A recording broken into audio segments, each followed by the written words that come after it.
Hello, everybody.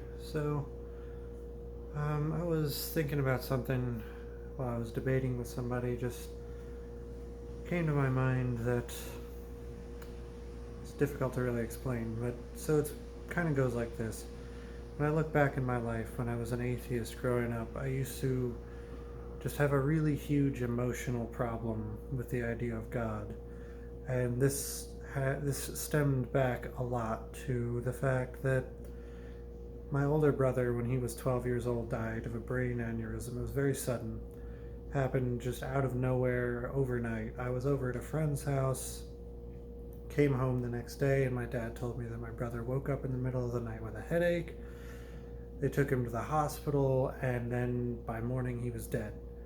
And that struck me just really hard, obviously. But this also became a severe emotional driver for me to not reach the conclusion that God exists, if that makes sense. Like,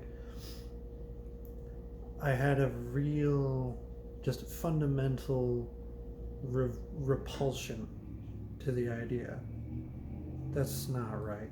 Word's not really correct there, but just generally speaking, I had an emotional reaction that I just did not want that to be the case. Like, I hated the idea that, as I understood it, my brother, because he was raised in an atheist household and that he never really went to church and he never read the Bible and anything like that, it just came into my mind, well, not only did God let him die, or even, if you want to get technical, not only did God kill him, but also sent him to hell because he didn't actually know anything about the gospel. He wasn't a Christian. He didn't believe in God.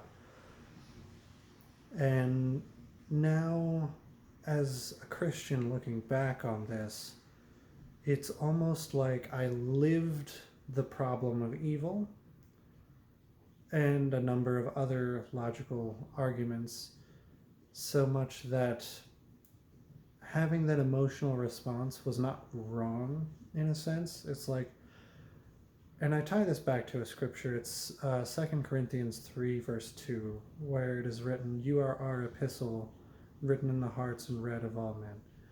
And essentially just looking at it, the idea that our lives are, in some sense, arguments, logical statements. Our lives are almost the debate going on about God's existence manifested physically. And so when I look back at my life when I was younger, it sort of comes to my mind that I was living the problem of evil. I was living all of these different aspects. And so while I did need to get past that emotional problem, I guess I should say that emotional block in order to become a Christian, in some sense, having that emotional reaction wasn't really so much a bad thing. Like, that wasn't the wrong way for things to have gone. I'm not really sure how well I've explained this, but it is from the heart, and I really just want to leave that how it is. But if you have any questions, just leave them in the comments and I'll try to explain it a little bit better. I'd love to hear what your thoughts are, anything that comes to your mind. Anyway, God bless you. Have a good night.